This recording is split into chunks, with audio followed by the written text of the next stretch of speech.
Barry Sanders was the best running back in the NFL and arguably the greatest of all time. But in 1999, at only 31 years of age, he retired. Even though he was less than 1,500 yards away from the all-time rushing yards record, and most certainly still had plenty of healthy years left, he chose to walk away from the game after 10 seasons. But why? Why did he walk away so soon? Why did Barry Sanders retire?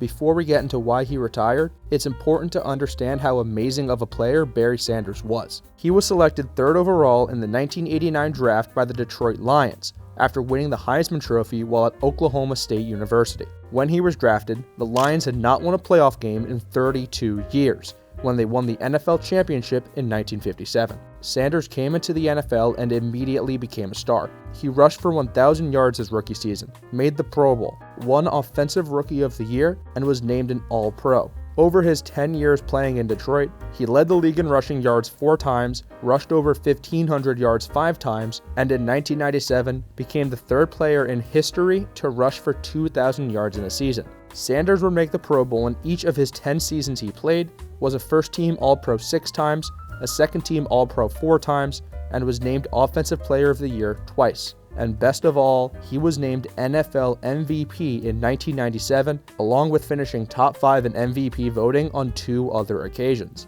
But how he played the game was what really captivated fans. As one commentator put it, he's not running, he's floating. But in 1999, after only 2 years into his 6-year, $33.5 million contract, he walked away from the game at 31 years old. There were 2 major reasons for Sanders' retirement. He felt as though the Lions weren't trying hard enough to contend, and that they had let a lot of top talent go, and Sanders didn't want to be part of a rebuild. The talent they had let go had been very close to him, and he was not happy about those players leaving, especially Kevin Glover. You go to war and go to battle with those guys. You form a bond. Some of those guys that they may have brought in to replace those guys were just not the same. But you've got to take the field with the guys you practice with. Had the group been able to stay together somehow, we definitely could have done much better and definitely would have won some playoff games. The other reason was simply that his passion for the game had waned. For me, just that thing that drove me to play, which is that passion, just wasn't there. There was really nothing left to play for. I didn't see us as any kind of a serious Super Bowl contender. I felt like I was making a pretty clear decision. I just felt like, in my mind, this is pretty much it. Although Sanders knew he would retire as soon as the 1998 season ended, he didn't retire immediately after the season. He announced his retirement via fax machine, the day before training camp for the 1999 season. In the fax, he said, "The reason I am retiring is simple. My desire to exit the game is greater than my desire to remain in it. I have searched my heart through and through and feel comfortable with this decision."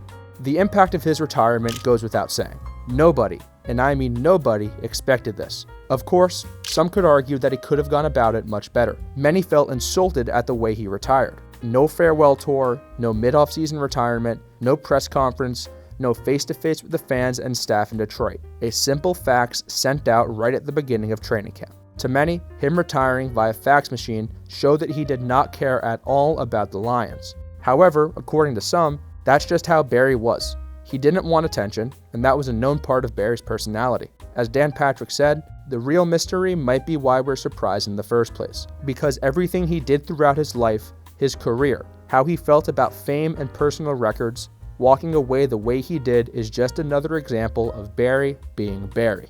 After his retirement, Sanders had to pay back the Lions $1.833 million, 1/6 of the $11 million signing bonus he received from the 6-year extension. In 2004, Sanders was inducted into the Football Hall of Fame, at the time the 3rd youngest player to be inducted, behind Gale Sayers and Jim Brown.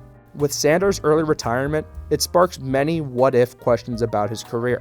Many ask, why did he retire when he was so close to the all-time rushing record? Barring any injuries, he absolutely would have broken the record. But the truth is, Sanders never cared about accolades. The end of his career probably would have been the same as the rest of his career, a superstar running back on an otherwise subpar Detroit Lions team. Maybe he would have gotten traded, but with the contract he had, it was unlikely. But we are nearly 30 years removed from his retirement, and hindsight is 2020. Many fans understand why he retired and accepted it. But one thing is for certain, Sanders retired as, and still is, arguably the greatest running back in NFL history.